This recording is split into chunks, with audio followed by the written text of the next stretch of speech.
Hello friends, ఈరోజు మనము voltage divider రూల్ని ఒక చిన్న సింపుల్ కాన్సెప్ట్తో మనము ఎక్స్ప్లెనేషన్ చేసుకుందాం. ఓకే, అసలుకి వోల్టేజ్ డివైడర్ రూల్ అంటే ఏంటి?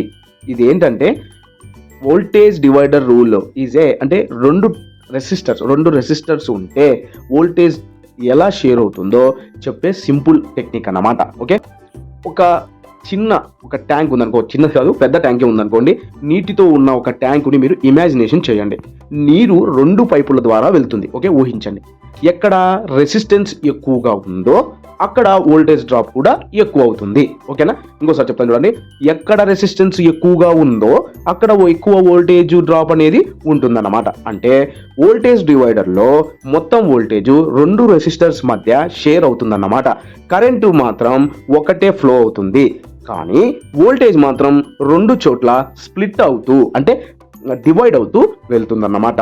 ఇక్కడ ఒక ఫార్ములా మాట్లాడుకుంటే, మ్యాథమెటికల్ ఎక్స్ప్రెషన్తో మీకు నేను ఎక్స్ప్లెనేషన్ చేస్తే మీకు ఇంకా ఈజీగా గుర్తుంటుంది. Okay, V1 equals to V into R1 by R1 plus R2. V equals to, once again I repeat, V1 equals to V into R1 by R1 plus R2.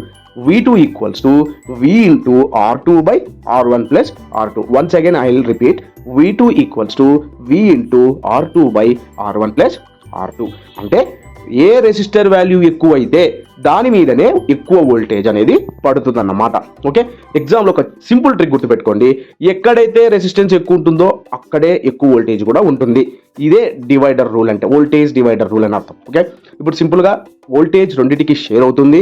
ఎక్కడైతే high resistance ఉంటుందో అక్కడ higher voltage drop అనేది ఉంటుందన్నమాట. ఇదే voltage divider rule అన్నమాట. Okay friends, ఇలాంటి videos మీకు నచ్చినట్లయితే లైక్ చేయండి, షేర్ చేయండి, కామెంట్ చేయండి. ఇలాంటి వీడియోస్ మీకు నచ్చినట్లయితే మాత్రం సబ్స్క్రైబ్ చేసుకోవడం మాత్రం మర్చిపోవద్దండి.